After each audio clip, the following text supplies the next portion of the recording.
You know, the America that I grew up in the 1950s was a really singular place, monochromatic in every sense of the word. You know, it was a land without options. And there was a kind of religious ferocity to the normalcy of America. And to step outside that normalcy was considered a potential felony at least, and certainly grounds for ostracism on all fronts. And that singular culture just begged to be revolted against. We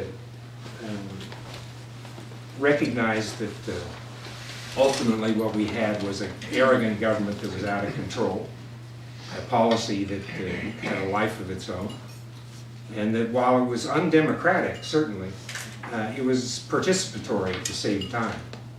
These policies happen because of what people are prepared to accept and act out in their own daily lives. Each, in their own little way, has to contribute to the institutions around them in order to make that kind of policy work. So as we understood that, we began to focus on that question of participation. First, of course, in our own lives, as I did by refusing to continue to cooperate with the selective service system, or we did by demonstrating, or we did by other individual acts. And the end result was that the paradigm of uniformity that we were all born into died.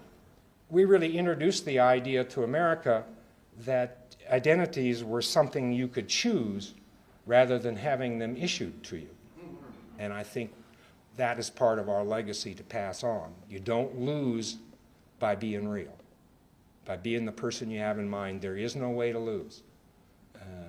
They can lock you up, they can expel you, they can do whatever they do. You're the winner because you got you.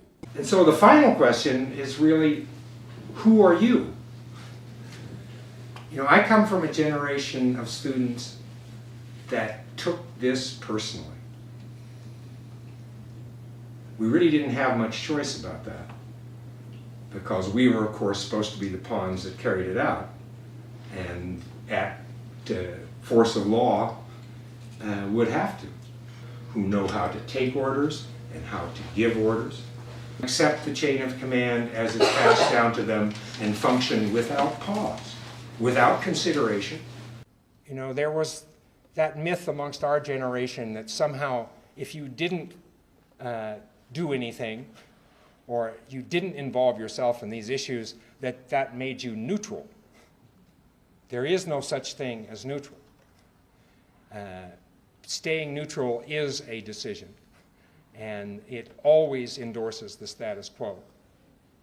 And responsibility is there, and whether you want it to be there or not, whether you are involved or not, whether you choose it or not, we are all responsible. The only issue is whether we live up to that responsibility or whether we try to hide from it. And that's not a question you can slough off as an abstraction.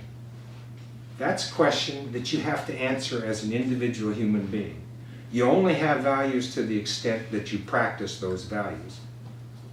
And part of the way you practice those values is what you're willing to put up with. Evil is a participatory phenomenon, and it counts on participation in order to be successful. And the first option you have is withdrawing your participation. And from there, it's all liberation, whatever the cost.